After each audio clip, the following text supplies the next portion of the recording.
And welcome everyone. It's Bradley Stalder. On Twitter, you can follow me at FFStalder. And I just dropped my rankings article today. There are going to have to be some shifts to this article just because we got more news today. And I'll talk through the rankings for the players who weren't really affected, but also offer some thoughts on the players who were affected after this article. So I want to put that link in the comments so you can check it out there. You can also use the promo code FFF20 for 20% off your fantasy data subscription. So use that, subscribe. This is where I get all of my data. I use it to make decisions and help inform me. So check it out. Use promo code FFF20 for 20% off your fantasy data subscription. But what I want to do tonight, of course, week 6 rankings preview. I'm going to talk about a few players that I am higher or lower on. If you want me to talk about a particular player, just toss it in the comments, okay? And we'll chat about that particular player as well while I'm here on the live stream. All right, let's get into it. The first player I want to talk about today, actually, I've got a little bit of an intro for you. So we're into week 6, right? And at this point, you're played 5 games. Your teams are really only one of a few outcomes, right? And this forces you to do a real hard look in the mirror of how is my team doing? Which way is it trending? What players are on bye weeks? If you're a 5-0 or 4-1 team, like, are you getting lucky? Did you get lucky with those 4 wins? Or, are you a real juggernaut in your league? Last year in one of my dynasty leagues, I started 3-1, but I recognized that through the first 4 games, I was not a very good team. I got very lucky. And then after I won those games, I recognized that I was going to be bad. So I didn't want to accidentally be even better and ruin a good draft pick. So I traded some for even more assets. I recognized that my team, was not going to be performing well moving forward. I lost some pieces and it was like, well, I'm going to try again next year. So if you're 2-3 and 3-2, requires you're a 500 team ish, and you have to decide where will the chips fall, right? But if you're a 1-4 and 0-5 team, how can you creatively get back into this season, especially if you're in redraft? How can you get back into it? And one suggestion that I offer in the article, and you can read this preview for free, is you can pivot to laterally valued players, but stack those. So a few years ago, I was 0-7. I was 0-7. I started the season. It was a bad start. And I realized that I needed to make a change. So what I did was traded for Cooper Kupp, Jared Goff, Robert Woods, and Tyler Higbee I picked up off of waivers. I already had Todd Gurley, and Gurley had been doing well, but a lot of the other Rams players were, middle of the pack wide receiver 2s. Cooper Kupp and Robert Woods at that point. Kupp was having his spike weeks, and Woods had his floor. Jared Goff was correlated to that, so I wanted to pick up Jared Goff, and I picked up Higbee, and I had Gurley. So in the games where the Rams went absolutely nuclear, I destroyed the other team. And that's, when you're playing points for, not just records, but also points for, that's something you need to consider. So if you're looking to super stack, and that's what I like to call it, is when you pick up a lot of players from one particular high octane team, super stacking. One team I would recommend doing that moving forward for the rest of the season, the Tampa Bay Buccaneers, right? Chris Godwin is back. We've seen Tom Brady have some spike weeks over the last few weeks. Now that his wide receivers are healthier, Mike Evans is playing well. Leonard Fournette bounced back from a tough few games there. So I expect that the Tampa Bay Buccaneers, they're finding their way to maneuver around this new and downgraded offensive line. So I think that with Godwin back, the the Tampa Bay Buccaneers are in a lot better shape than they were at the beginning of the season. Okay, great. The first player I want to talk about tonight is Aaron Rodgers. And Aaron Rodgers is the consensus quarterback 11, but I have him at quarterback 16 this week. His pedestrian start to the 2022 season, that's going to continue in week 6 against the Jets. Like, these are not the Jets of old, okay? The Jets shouldn't be underestimated. They've allowed the 10th fewest passing yards and 12th fewest rushing yards at the quarterback position, right? If you look at who they face, they have faced Lamar Jackson. He finished quarterback 8. Jacoby Brissett finished as quarterback 16. Joe Burrow finished as quarterback 5. Trubisky finished as quarterback 34, but he got pulled. Remember, he played so poorly that he got pulled. Kenny Pickett finished as quarterback 18, but threw 3 picks. And Skylar Thompson was the quarterback 32 in place of Teddy Bridgewater. So the issue is that that's a middle of the pack defense. Fine. But there's not a reason for Rodgers to be playing catch up. So number 1. Number 2, Rodgers doesn't feel like he needs to. He hasn't finished as a top 12 quarterback any week so far this season. He hasn't thrown for more than 260 yards in any game. He hasn't thrown for more than 2 touchdowns. He has 9 rushing yards through his first 5 games. 9. And this is usually a pretty mobile Aaron Rodgers. He's not giving you an extra couple points with his legs each week. And he's quarterback 24 in fantasy points per game, averaging 14.4 per contest. And it's safe to say that the Jets have taken advantage of broken offenses, and Green Bay has its fair share of brokenness, okay? From drop passes to wide receivers running the wrong routes to a significant decrease in A.J. Dillon's usage, the Packers lack upside weapons to access quarterback one ceiling for Aaron Rodgers. And this feels like, once again, just like Aaron Rodgers is going to game manage his way through a New York Jets game, and he's going to lean pretty heavily on Aaron Jones in the backfield in Lambeau. Rodgers, as I said, quarterback 16 this week. All right, Dev is saying, hey, Goswami, appreciate you popping in, Dev. Thanks for checking it out. Okay, the next player I want to talk about is running back Eno Benjamin. Now, before I wrote this article, we didn't know that James Conner and Darrell Williams were going to be out. We suspected so. We thought so. This was a possibility. This was within the range of outcomes. But I already wanted to be ahead of my peers on Eno Benjamin. And we'll see how the expert consensus catches up over the course of the week. But Eno Benjamin right now is my running back 10. He was consensus running back 20. So he's not James Conner, as I mentioned, is not going to play. Darrell Williams is not going to play. The Cardinals signed Tyson Williams and Corey Clement to the practice squad. Those were red flags, if there ever were some, that both Conner and Williams were going to be out. And Eno Benjamin is left as this lone handcuff, handling the reins of the backfield behind Conner and Williams.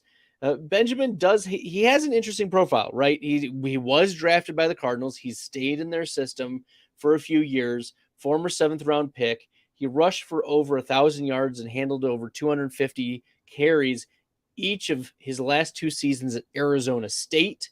He also handled an 11% or higher target share in both of those seasons as the lead running back for the Sun Devils. So now he's sat on the bench. He's waited for his chance, and Seattle is just a bastion of fantasy points waiting to happen. Eno Benjamin, I might even move him up higher. Look, the matchups have been so much in the running back's favor who faced Seattle. Week 1, Javonte Williams splitting carries, splitting the backfield with Melvin Gordon, finished as the running back 12. Jeff Wilson finished as the running back 15. Cordero Patterson finished as the running back 6. Jamal Williams finished as the running back 7. Taysom Hill finished as the tight end 1, rushing for 3 touchdowns. And oh, by the way, in the same game, Alvin Kamara finished as the running back 8 on the week. The Seahawks give up the 2nd most rush yards and 7th most receiving yards and 4th most fantasy points to running back on the season. Eno Benjamin is my running back 10. The opportunity is there. There's enough talent there, and it's a phenomenal matchup. So you should be inserting Eno Benjamin as a fringe to even maybe mid-pack running back 1 in your lineups against Seattle this week. He is a smash play. Play Eno Benjamin with confidence. They're not going to really sprinkle in Tyson Williams or Corey Clement much unless Eno Benjamin gets hurt. That's my anticipation, is that Eno Benjamin carries a pretty full workload for Arizona here in week 6. Now, a little bit of a shift into the rankings. Going into Friday, I did not know that there were issues with Cam Akers before I wrote this article, but he's now unstartable. He's out for personal reasons. The Rams have said he was the running back 29 consensus. He's going to be taken off of the list. He's unstartable this week, but he was already a fade for me. Before hearing the news he wasn't going to play, he was already my running back 40. Okay, my RB 40. And there were 2 enormous problems with Cam Akers going into week 6, that it's the usage and it's the efficiency. And the lack of efficiency isn't going to help the usage. So week 1, he played 18% of snaps. And weeks 2 through 5 hasn't played more than 50% of snaps. Now, in Akers' career, in the games where he's played 60% or more of the snaps, he averages 21 carries, 85 yards, 3 targets, 2 catches, and 24 receiving yards and half a touchdown. That is good for 15, 16 fantasy points if he just gets 60% of the snaps, but he's not going to play in week 6. So take him out of your rankings. There were other reasons as well. Ultimately, his inefficiency, he was averaging 2.96 yards per carry, which on the surface doesn't tell you much, but is complemented by other bad efficiency numbers. His 2.90 true yards per carry was 67th among running backs. He was 43rd among running backs so far with a 17% juke rate, 53rd among running backs in yards created per touch. He's simply just not giving Sean McVay reasons to keep him on the field. And even the pass blocking, you're like, well, Bradley, he's not too bad of a pass blocker this year. And that's true. He was PFF's 16th best pass blocking running back, minimum 8 pass block attempts or snaps. He was 16th, but Darrell Henderson was graded 10 points higher and is ranked 9th. Remember, Akers 16th. So Henderson was outplaying him in every measurable. Okay. All in all, the market still hasn't reacted harshly enough. And we will see what actually happens with the Cam Akers situation. Some are saying, well, maybe it's a mental thing, or maybe it's that he's not getting enough snaps. Maybe there's some clashing in because the Rams are losing. And all of that may be true, but it should have been red flags for you. You weren't going to start Cam Akers anyways this week, but the Rams have made the decision easy for you by saying he's going to be out for week 6. All right. Dev Goswami asks, Taylor, Najee Harris is why I'm 1-4. Yeah, sorry, bud. Yeah, Taylor and Najee. I do have a decent amount of Jonathan Taylor this year in my best ball leagues, but I have almost no shares of Najee Harris. There were just a lot of red flags for me going into this year. A bad offensive line, downgrade of a quarterback, or at least a lateral downgrade, and questions of whether Mitchell Trubisky would dump off the ball. I talked about it in one of my Prize Picks videos that I did for Best Ball Fantasy. You can check that out. I talked about I wanted to hit and smash the underline of Najee Harris's 1,200 rushing yards. His inefficiencies were there. There were reasons for you to be worried about Najee Harris. But Jonathan Taylor, I think he'll bounce back. He's got a good profile. The offensive line for Indianapolis is good, and I think better days are ahead for Matt Ryan as well. I don't think he's completely washed. He just hasn't looked very good. He's going to have to look at himself in the mirror against Jacksonville this week in week 6. To be fair, though, I have picked up the Jacksonville defense in every matchup that I can.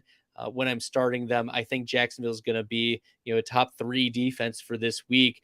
The Colts have just been a bastion of defense special teams points. So yeah, poor Najee Harris. Yeah. And one of my buddies, Felix Castro, he won the DK Millie Maker this past year, and he was drafting like 60% of Najee. And I was like, dude, that feels a little high to me.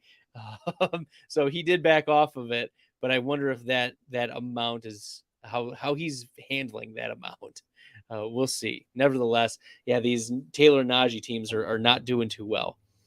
And then Dev Goswami says, should we trust Jonathan Taylor this week? I think you plug him into your lineup. You have to. You drafted him. He's been practicing this week. He looks like he's going to play. There's no reasons for you to think he's not going to play. And even 70% of Jonathan Taylor is better than one of your running back 3s, right? So looking at my rankings, is Jonathan Taylor top 5 running back for me this week? No, but there's no way I'm starting Melvin Gordon over Jonathan Taylor. There's no way I was starting David Montgomery over Jonathan Taylor. There's no way that I'm starting Raheem Mostert, Clyde Edwards-Helaire, Miles Sanders, Jeff Wilson over Jonathan Taylor. Now, if you are well, Bradley, what about Breece Hall? I could see Breece Hall. I can see it.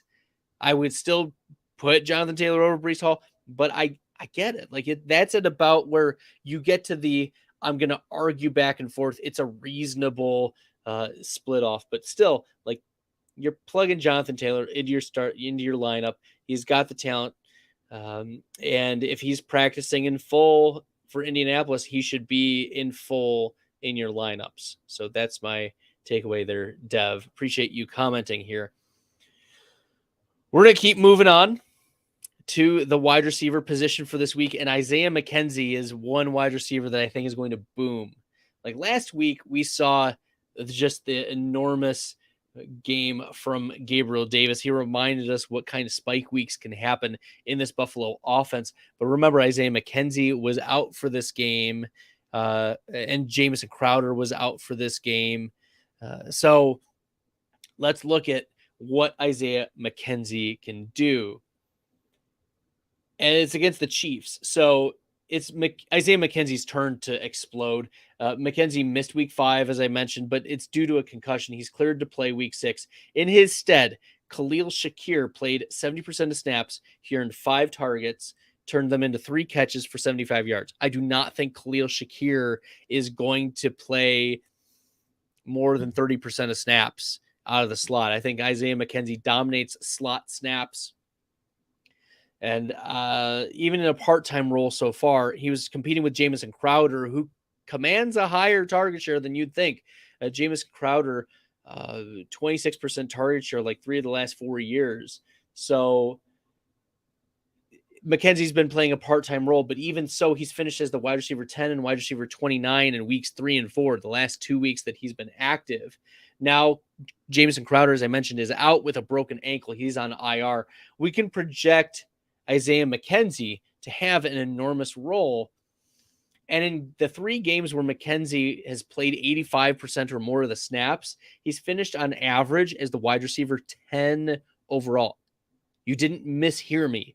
Isaiah McKenzie has finished as, on average, a top 10 wide receiver when he plays 85% or more of the snaps. And he's finished no lower than wide receiver 18. So yes, I want to be very high on Isaiah McKenzie relative to my peers. His matchup this week is against L'Jarius Sneed, the slot corner for the Chiefs. It's been pretty favorable against Sneed. He's been torched by, Chris Godwin and even Greg Dortch this year. Among cornerbacks with at least 100 slot snaps, L'Jarius Sneed has given up the 5th highest NFL passer rating this season. And if there's an Achilles heel to the Chiefs defense, it's L'Jarius Sneed. So Isaiah McKenzie is at worst my wide receiver 30. I might even bump him up even higher as we hear some outs or I just talk myself more and more into Isaiah Mckenzie. But I'm already, I think, the highest, if not one of the highest rankers this week on Isaiah Mckenzie.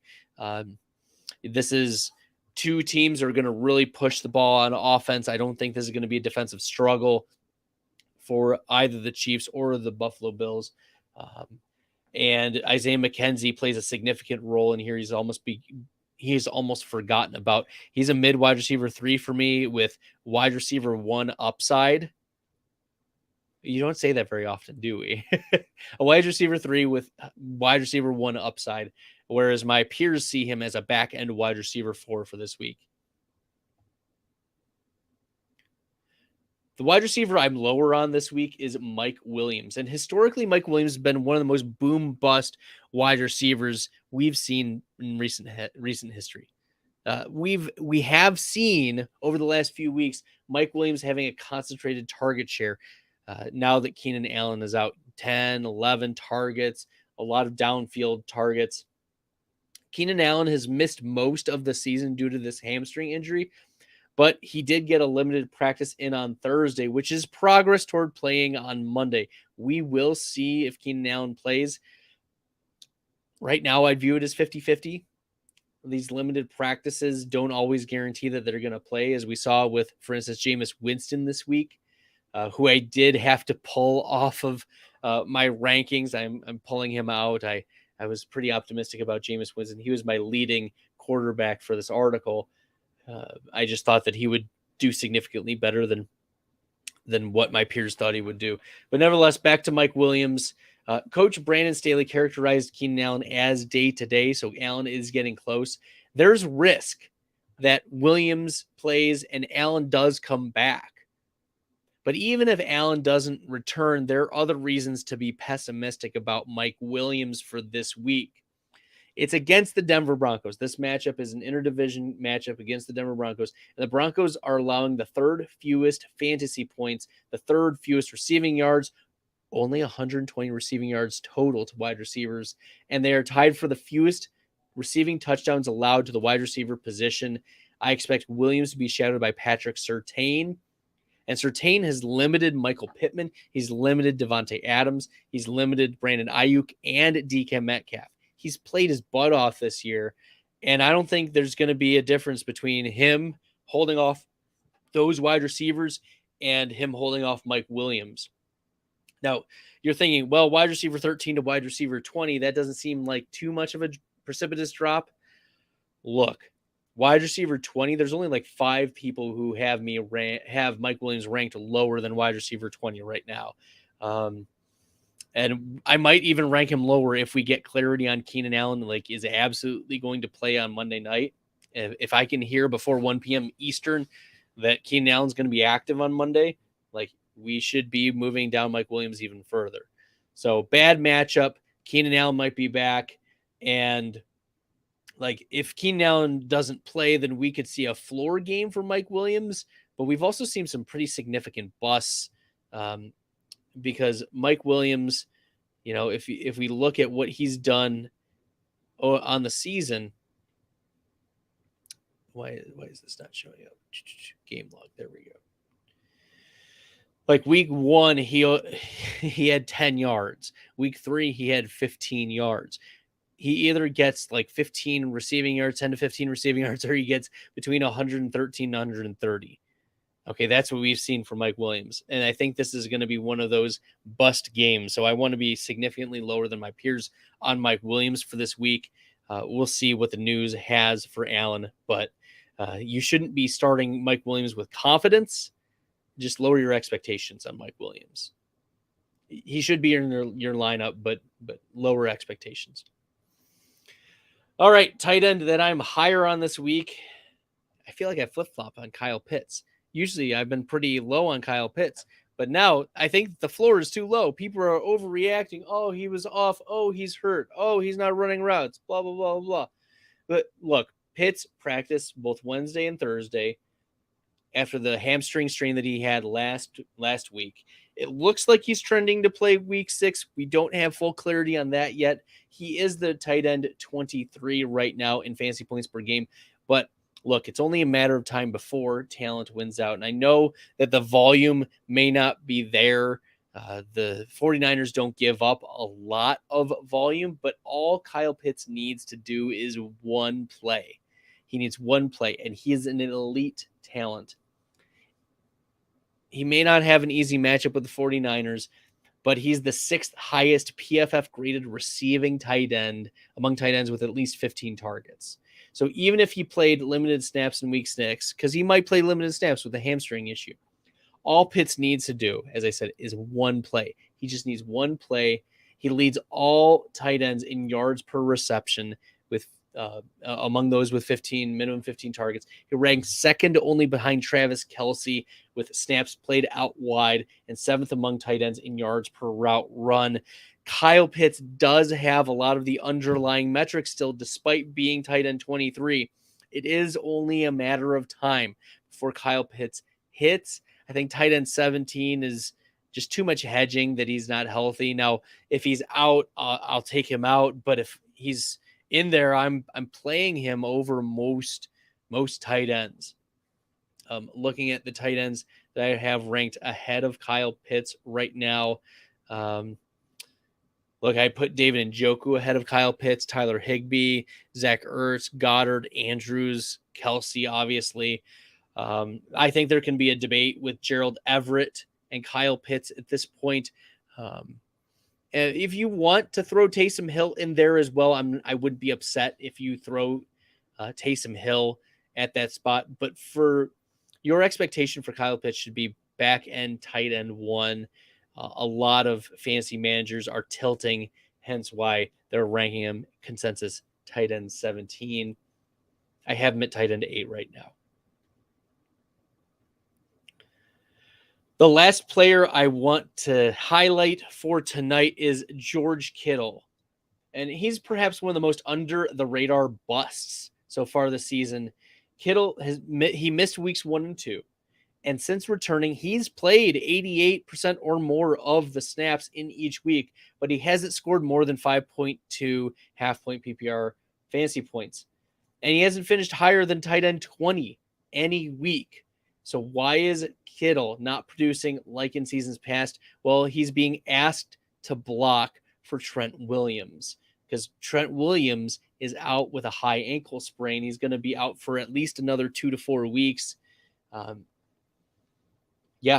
He's been asked to block in weeks 4 and 5 more than he did in week 3. Plus, as Jimmy Garoppolo is getting more comfortable with his offense, it's still like kind of preseason for Jimmy G. You have to remember, Jimmy Garoppolo did not practice with the team this offseason.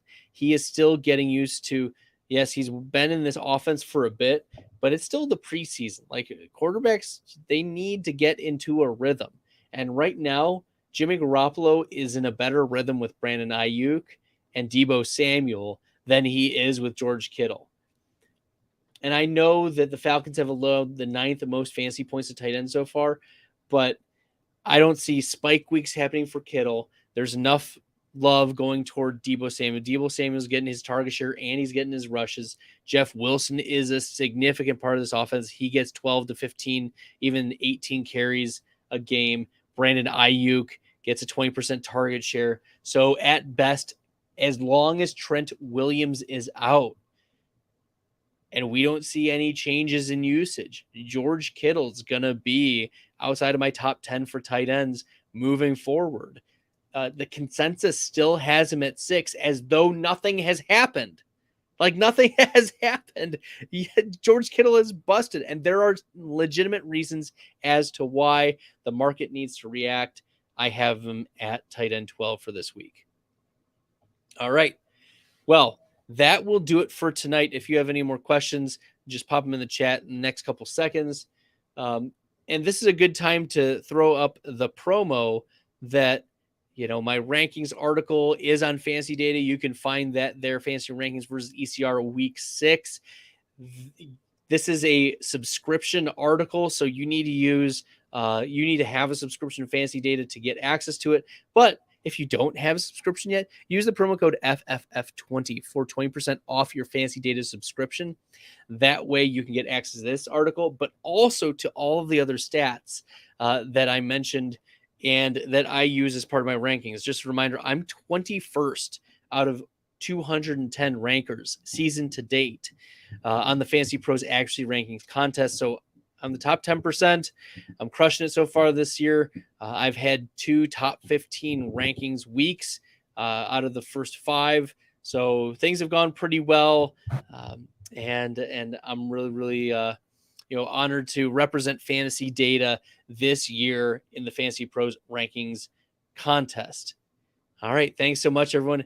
And as I'd like to say, good luck in your leagues. Good luck in the fantasy football streets.